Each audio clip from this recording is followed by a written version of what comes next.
Welcome. Thank you for being here today.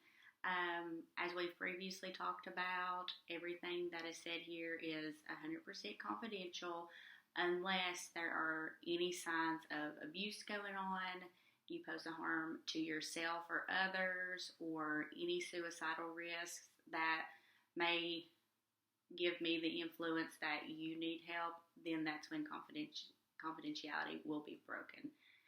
Do you have any questions regarding confidentiality? No, I'm fine with that. Okay. So what brings you in today? I just thought I need to talk to you. I've just had a lot of stress going on. Okay. And you'll see me writing down some notes. This is just to help me in the sessions today and any session that we have in the future, okay? Okay. If you have any questions about what I'm writing down, I don't have a problem to show you any of my notes, okay? It's not a problem. Okay. Is there anything in particular that causes you stress? My job. Your job? Yes. Okay. Tell me some more about that.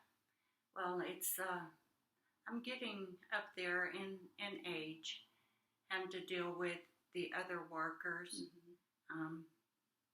a lot of drama that doesn't need to be going on, but there's just a lot of drama going on at the workplace, and I try and stay out of it, but sometimes it falls back on me where I'm older. They all want to come and talk to me about it, and I try to help them, but it also affects my job for me to be able to do my work.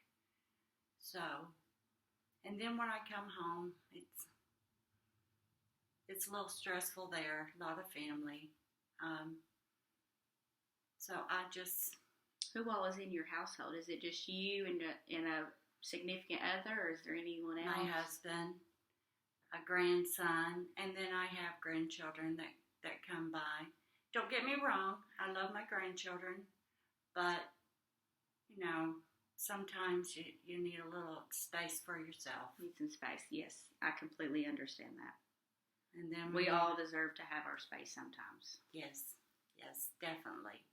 So, as you mentioned, you said that you're getting up there in age with your job. Yeah. Is it a significant difference between you and other coworkers? Does it seem to be a lot of younger coworkers? There are a lot of younger ones. Yes, they're teenagers. Yes, there's a few that's maybe in their 30s, but I am in my early 60s. So okay. I'm also very opinionated. I will tell them what I think, but I also think a lot of it is immaturity. Things that happens at home should stay at home. Don't bring it to work. So, but still, it's just I take Celexa for anxiety. Okay. And I made a mistake of not getting it filled, and I was out for 2 or 3 months, and that affected my blood pressure. Now I'm on blood pressure medication, when before I didn't have a problem with my blood pressure, but now I do. Do you mind me asking what your dosage for your anxiety medicine is? It is, it's Alexa, I can't remember what the milligram is. I was thinking it's a 10, but it could be higher than that. Okay. How many times a day do you take it? I only take it in the morning. Just in the mornings? Same thing with my blood pressure medicine. But I have to take my blood pressure to see what it is, see if I need to take only a half of one or a whole. If it's high, I take a whole pill. If it's not, then I only have to take a half of one. So, okay. But yeah, I do have anxiety. Okay. Do you think that comes from your stress from your job? I really don't know. Probably. Well, it Probably. seems like, you've mentioned that a lot of the times your stress is caused from your job. Yes. And I know that you have said that a lot of the times the younger coworkers that you have, maybe they have conflict between themselves and where they know that you've lived a lot of life and you've probably experienced some same things as them. They like to go to you for your wisdom. They want to come to you and get your perspective. So I can see how you're kind of put as the middleman in their stories. Yes. And a lot of the times, what that can look like is they want maybe you to kind of help fight their battles for them. Yes. But it's important to remember, you can give them advice and you can let them know, this is what I've experienced in my lifetime. Maybe do this approach. But it's good to remind yourself it's okay to not be involved too. Which I know you said you try not to be involved, and sometimes it just happens, right? Right. It does. Yeah. So you said at home that you've got a husband and grandson that live with you. Yes. Is there any stress that comes from them, you think, and maybe it just kind of piles up? I think it's just, I've also been having a few health issues that's been going on for the last 3 months. And so going through stress of dealing with the insurance and having to do all this, going back and forth to doctors. So, yeah, it becomes stressful. So, but I try not to think about it, but it's kind of hard. Yeah. Especially when you get to be my age. So. Right. You don't want it to affect you, but a lot of the times it reaches a point where you have to kind of face it head on, right? Right. Yeah. Yes. Well, it seems like you already have a very good job of being able to spot out, this is what is happening. This is maybe how I don't deal with it or cope with it. Like you said, you try not to be involved in a lot of drama at work, and sometimes it just ends up happening. I want to go back to the part where you talked about you didn't refill any of your anxiety medicine. Yes. Can you tell me maybe why you've let it go so long, 2 or 3 months? To tell you the truth, I didn't think I needed it. Okay. And then I kept forgetting to get it filled. And then when my blood pressure went out of sight, they said, what's been going on different? Was asking me about my medications. And when I said, no, I've not been taking my anxiety medicine, and they said, yeah, that is probably definitely the reason. Yes. It's affected your blood pressure. Yes. So I've learned, it was a hard lesson, but I learned that one. So I keep up. I get all my prescriptions filled. Take what my doctor tells me to. Well, good. I'm glad that you are saying that, because at least, like I've said before, you know what you're doing, right? Yeah. I just feel I need to speak with someone sometimes, someone that's not family, someone that is not in my circle, that I can just talk it out, get all the feelings out. Yeah. Talking to family can be very stressful sometimes. Yes. And you're not the only person to ever feel that way. Multiple people feel that way. A lot of younger adults even. I know that you work with a lot of younger adults, and so maybe that's why they like to come to you even, because you're not their family, but you still feel connected in some way and already have a relationship with them, and they just feel comfortable opening up. Even if it's not the right time or the right place, at work you're trying to do your job, they should probably be doing their job, but it's like that might be their only scapegoat to go to. That might be their only time to talk to somebody. Well, some of them do call me Mama, so yeah, that's probably it. Yeah, absolutely. And you should feel very proud of yourself, and you should feel good about yourself that people want to come to you and talk.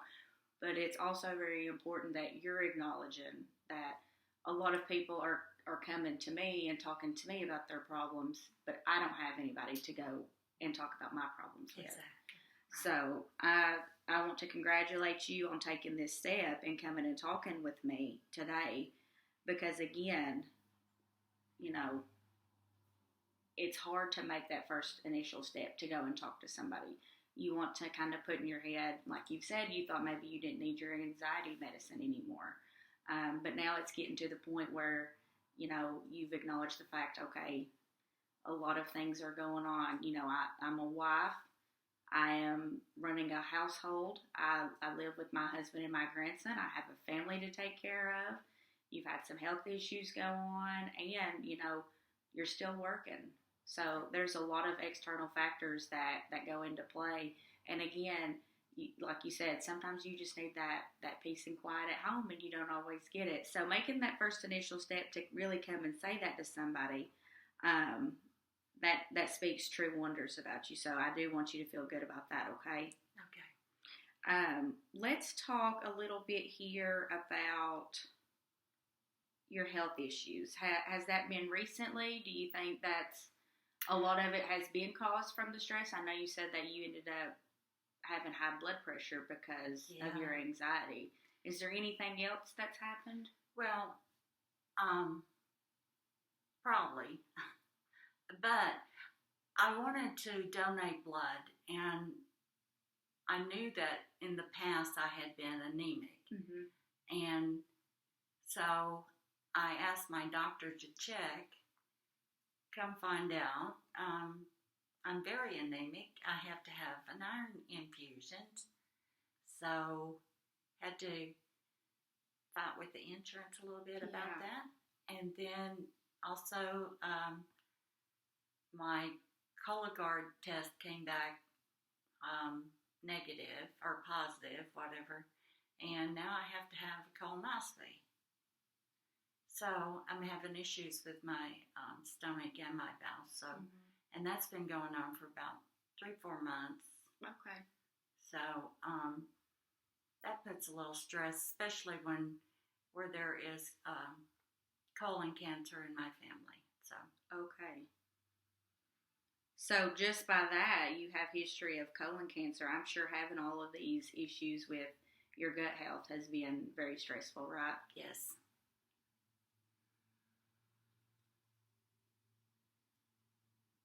I'm just making note of everything that you've said, okay? That's fine. Did you have any immediate family that had colon cancer? My great-grandmother did. My father had problems with his colon. His colon had ruptured. So my brother said that my father had told him that he had colon cancer, but he never told me that. Mm-hmm. So all I know is his colon had ruptured, and he had to have a colostomy bag installed. So, well, I'm very sorry to hear that. I know that can be very traumatic for a lot of people, especially when you don't know, right? Right. You know. The next thing I want to ask you is there anything that you do that maybe helps relieve any of your stress? Listening to music. To music? Yes. I like listening to music. But I have to be careful what I listen to, because sometimes those songs are sad and they make me cry. So. Right, right. So I have to pick music that has a little, I don't know, beat to it. Mm-hmm. Well, that's good. It's a lot of people do use a lot of like art therapy. That's a very big thing. And it includes, you know, painting, listening to music, composing music. Have you ever thought about exploring more into the art therapy, like drawing pictures? I personally really like to color with crayons. I don't like the way that markers bleed. That's just a personal preference for me. I like and I really like to use art therapy. Yes. And I think that it can be very calming and relaxing, especially to those that, have a hard time managing stress and everything and their anxiety. So do you ever use maybe like coloring or painting? Not in a long time. Not in a long time? No. Did you enjoy it? Yes. Yeah?